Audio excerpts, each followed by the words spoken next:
Existe um conhecimento ancestral tão poderoso que sobreviveu a séculos de perseguição, escravidão e silenciamento forçado. Nos terreiros dos quilombos brasileiros, rituais que conectam gerações inteiras à sabedoria africana continuam vivos.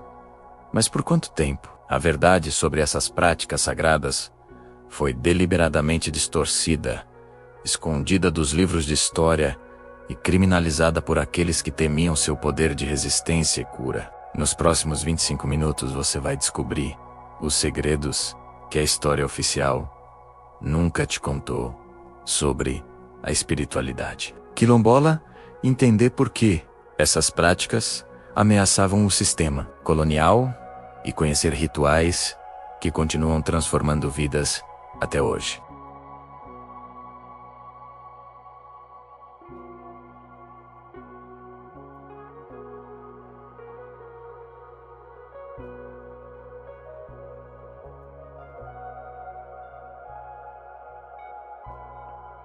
E se inscreve no canal, ativando o sininho, porque toda semana eu trago histórias que resgatam nossa memória ancestral e você não vai querer perder nenhuma. Para compreender a profundidade desses rituais que a igreja tentou abafar, precisamos voltar no tempo, aos porões escuros dos navios negreiros que atravessavam o Atlântico carregando a maior tragédia humanitária da história moderna entre os séculos XVI e XIX. Aproximadamente 5 milhões de africanos foram arrancados à força de suas terras e trazidos como escravizados para o Brasil. Não eram apenas corpos sendo transportados, eram universos inteiros de conhecimento, sistemas religiosos complexos, línguas ancestrais, tecnologias agrícolas e medicinais milenares. Iorubás da região da atual Nigéria traziam o culto aos orixás. Jejes do antigo reino do Daomé carregavam a veneração aos voduns.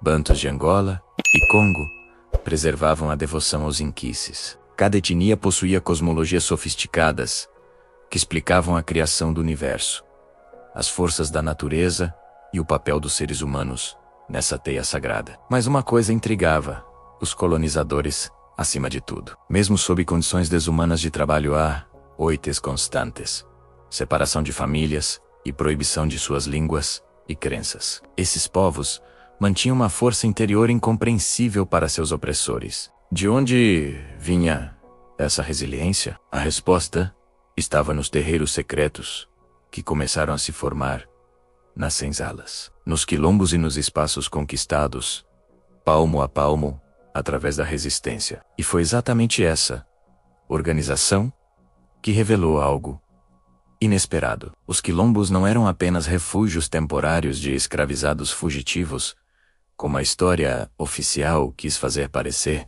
Eram verdadeiras sociedades alternativas. Cidades organizadas com estrutura política própria, agricultura sustentável, comércio estabelecido com comunidades vizinhas e, principalmente, uma vida espiritual vibrante que mantinha a identidade coletiva. Palmares, o mais famoso deles, resistiu por quase um século como nação independente, com população estimada em 30 mil pessoas, sob liderança de Ganga Zumba e depois Zumbi. Mas existiram centenas de outros quilombos menores, espalhados por todo o território brasileiro, cada um funcionando como célula de preservação cultural. O que os padres descobriram nos terreiros os deixou apavorados, porque essas comunidades não reproduziam a estrutura hierárquica colonial, baseada em dominação. Pelo contrário, funcionavam com decisões coletivas onde lideranças espirituais eram escolhidas por sabedoria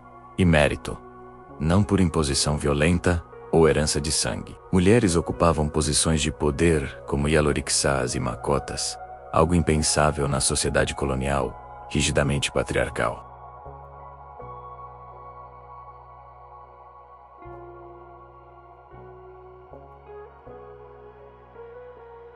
Os rituais espirituais aconteciam em espaços circulares, onde todos participavam, dançavam, cantavam, entravam em transe, numa demonstração prática de que outra forma de organização social era possível. Documentos secretos da igreja revelam que eles sabiam exatamente o que estava acontecendo. Cartas de bispos para autoridades portuguesas descrevem com preocupação alarmante a teimosia demoníaca dos africanos em manter suas práticas pagãs. Um documento de 1743 descreve uma invasão a um terreiro onde foram encontrados instrumentos de feitiçaria, ervas de poder desconhecido e imagens de falsos deuses. Mas o verdadeiro motivo para tanto medo ainda era mais profundo do que simplesmente preservação de identidade cultural. Os colonizadores perceberam que esses rituais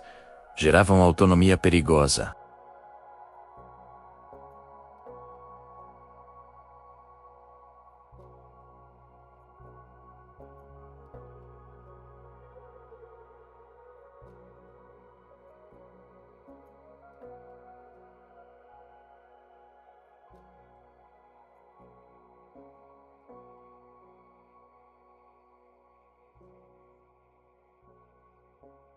Quando autoridades invadiram o primeiro grande quilombo, na Bahia, encontraram hortas organizadas com dezenas de plantas medicinais, cultivadas com técnicas agrícolas, trazidas da África, mais eficientes que os métodos portugueses para o clima tropical. Encontraram também sistemas de comunicação, através de tambores, que permitiam avisar quilombos vizinhos sobre ataques iminentes, coordenar fugas coletivas e manter redes de solidariedade que se estendiam por centenas de quilômetros.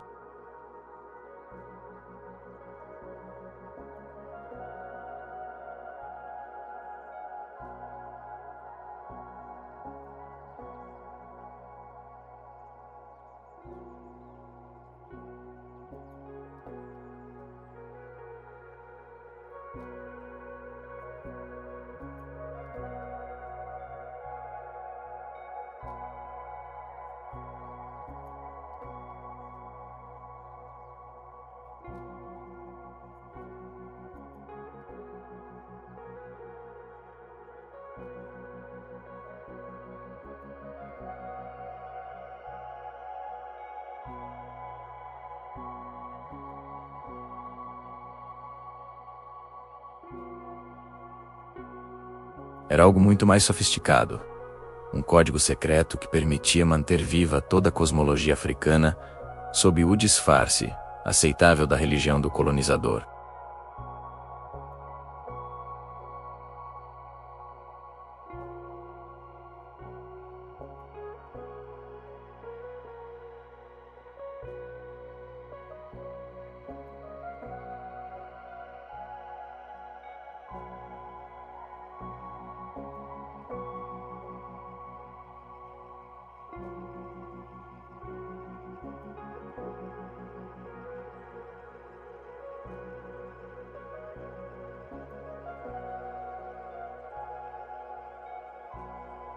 Agora que você compreende esse contexto histórico de resistência e sobrevivência, chegou o momento de revelar exatamente o que a igreja tanto temia nesses rituais. E o que você vai descobrir agora sobre esses medos vai mudar completamente sua perspectiva sobre a perseguição religiosa no Brasil colonial. O primeiro motivo que aterrorizava as autoridades eclesiásticas era político e social. Os terreiros quilombolas funcionavam como centros democráticos onde o poder circulava horizontalmente, não verticalmente como na estrutura colonial. Decisões importantes sobre plantio, colheita, defesa, resolução de conflitos eram tomadas em assembleias onde todos podiam falar. Lideranças espirituais, como babalorixás e alorixás, exerciam autoridade moral conquistada através de anos de estudo, iniciação e demonstração de sabedoria, não imposta pela força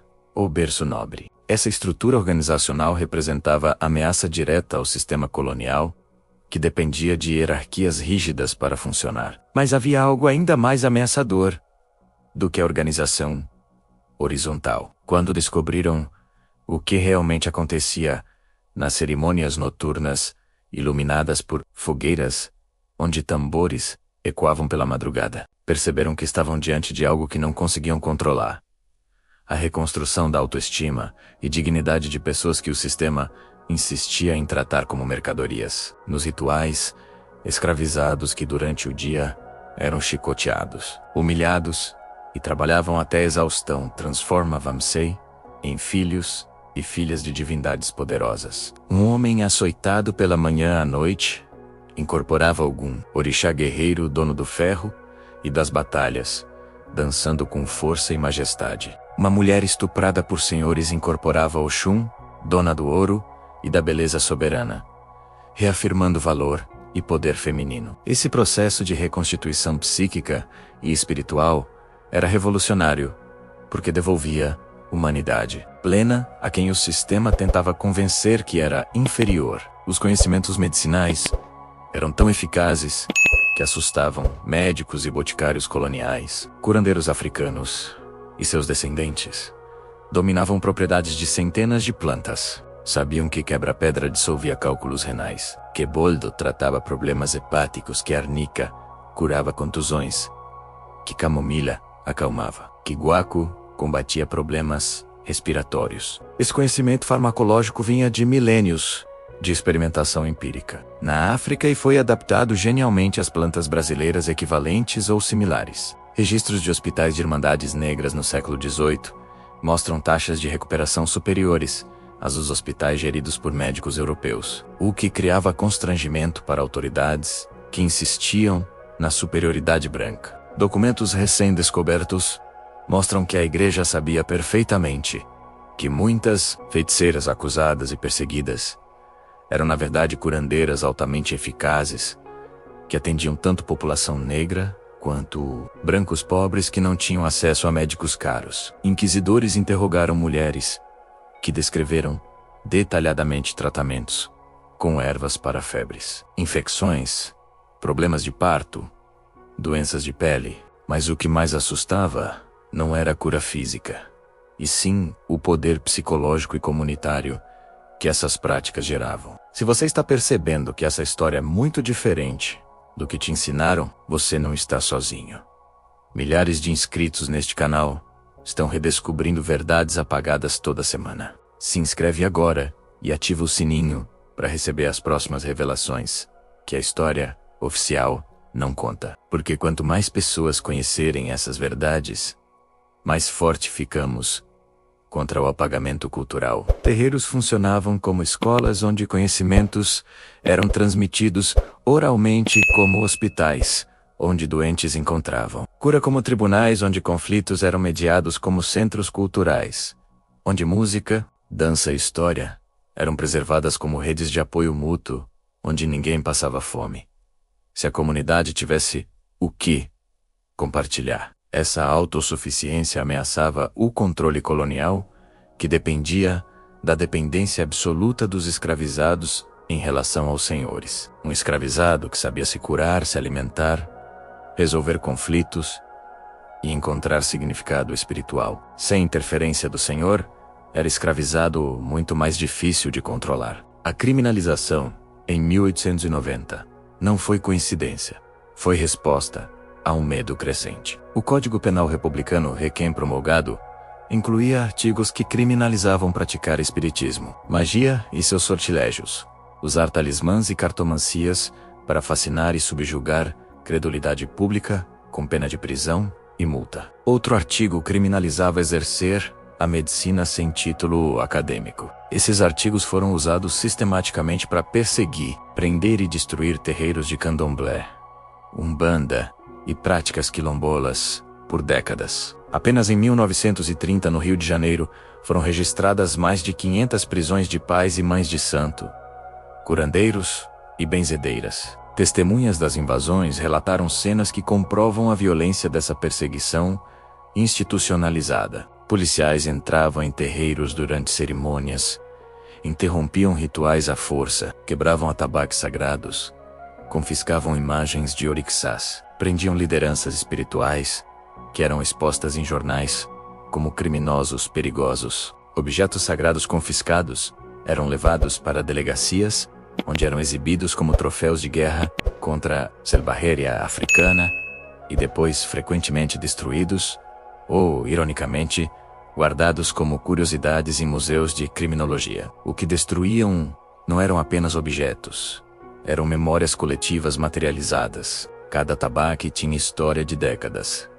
Cada imagem de orixá foi esculpida com devoção e consagrada através de rituais complexos. Cada fio de conta representava iniciação espiritual que levou anos para ser conquistada. Destruir esses objetos era destruir pedaços da história e identidade de um povo. Mas os quilombolas desenvolveram estratégias sofisticadas de proteção. Rituais eram realizados em locais escondidos na mata. Sentinelas avisavam sobre a aproximação de estranhos. Objetos sagrados eram enterrados ou escondidos quando havia ameaça. Cantos eram modificados para parecer música profana, caso autoridades estivessem ouvindo. Cartas secretas revelam que bispos ordenaram párocos a espionar comunidades negras, identificar lideranças espirituais e denunciar práticas às autoridades policiais. Um documento de 1873, do Arcebispado da Bahia, instrui explicitamente padres a vigiar com particular cuidado batuques e ajuntamentos noturnos dos pretos, onde o demônio faz morada. A estratégia de demonização tinha um objetivo oculto além do religioso.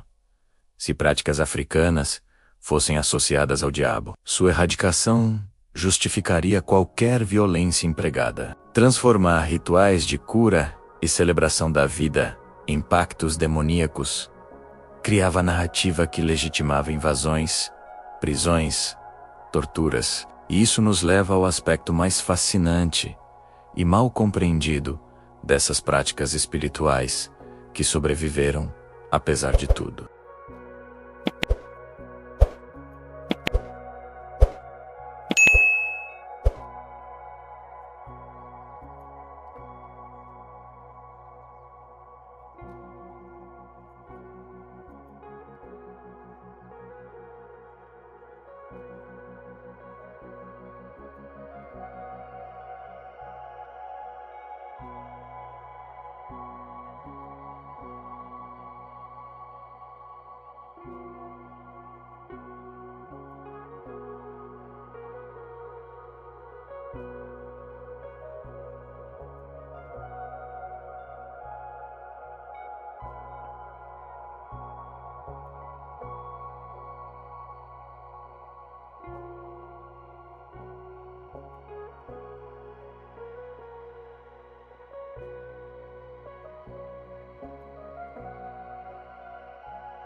Esmo religioso e violência contra comunidades tradicionais. Hoje, novas lideranças como Mãe Meninazinha de Oxum, em São Paulo, Pai Rodney de Oxóssi, no Rio de Janeiro, e centenas de outros guardiões espirituais continuam resistência, mas com recursos limitados e expostos a riscos constantes. Precisam simultaneamente preservar tradições, educar nova geração, defender-se juridicamente contra acusações infundadas, proteger fisicamente seus espaços sagrados e combater narrativas falsas, disseminadas nas redes sociais que demonizam suas práticas. Jovens quilombolas estão fazendo algo revolucionário que seus ancestrais não puderam fazer, usando tecnologias digitais para documentar, preservar e disseminar conhecimentos ancestrais. Criam perfis no Instagram mostrando o cotidiano quilombola, desmistificando preconceitos, ensinando história africana e afro-brasileira. Produzem documentários com smartphones. Gravam entrevistas com anciãos, preservando memória oral.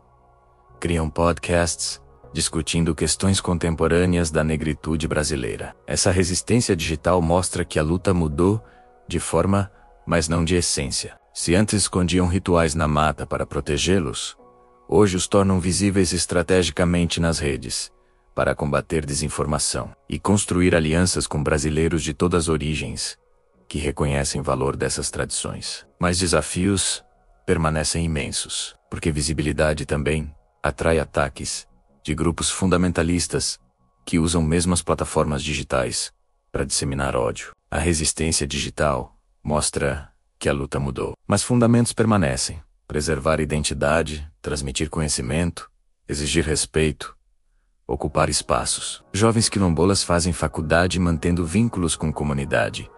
Voltam formados para fortalecer luta por direitos. Combinam sabedoria ancestral com ferramentas contemporâneas. Projetos de preservação descobriram algo inesperado: interesse crescente de brasileiros não negros em conhecer e apoiar essas tradições. Cursos sobre história africana, oficinas de culinária quilombola, vivências em comunidades tradicionais atraem público diverso, querendo reconectar-se com raízes culturais do país. Universidades criam núcleos de estudos afro-brasileiros. Pesquisadores publicam teses valorizando epistemologias africanas. Museus montam exposições celebrando contribuições negras para a formação nacional. Esse movimento de valorização, embora ainda insuficiente diante da magnitude do apagamento histórico, representa mudança significativa. Gerações mais jovens de brasileiros questionam narrativas eurocêntricas, que aprenderam, buscam conhecer histórias completas,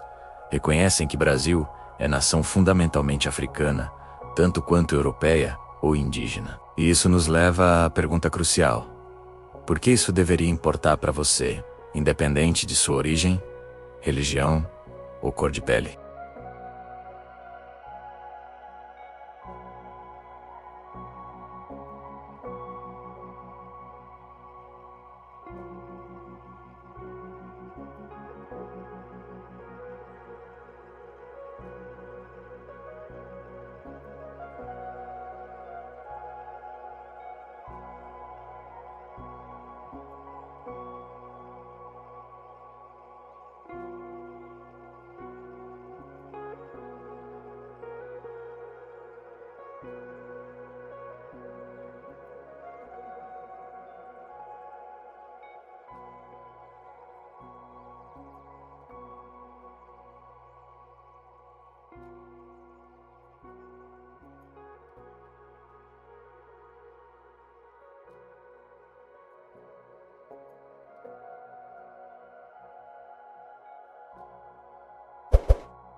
Nos quilombos, quando alguém comete falta, questão não é apenas punir, mas restaurar a harmonia comunitária, entender causas do comportamento, reintegrar pessoa.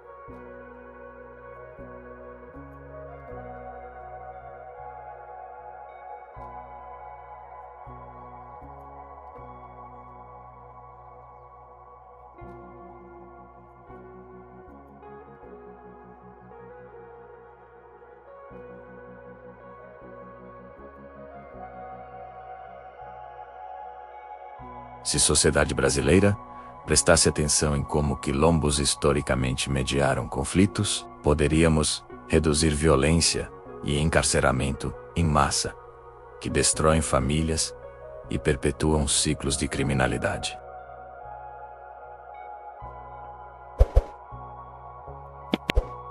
Povos que sobreviveram ao horror da escravidão mantiveram identidade através de séculos de perseguição sistemática. Preservaram alegria, espiritualidade e humanidade diante de tentativas constantes de desumanização.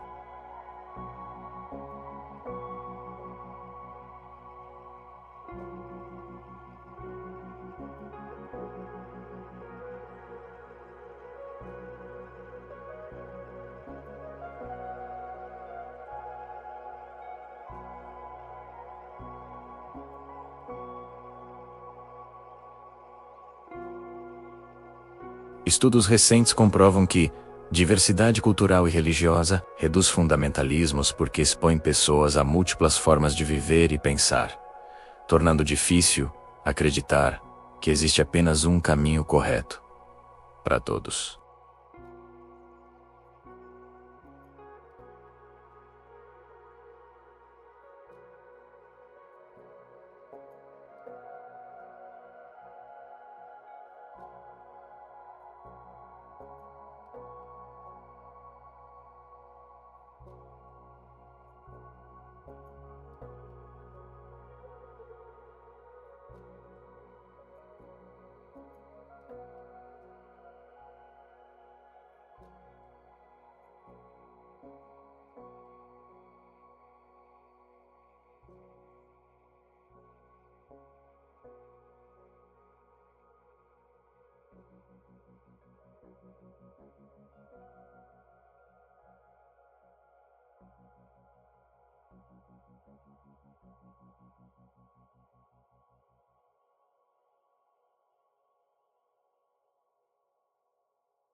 Deixa nos comentários qual parte mais te impactou.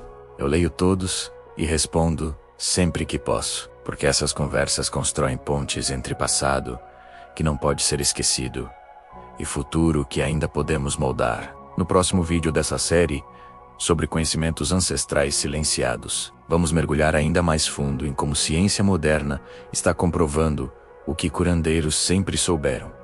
E você não vai acreditar nas descobertas recentes. Até lá, se cuida e lembra: conhecimento é resistência, e resistência é recusa de deixar que verdades sejam enterradas para sempre.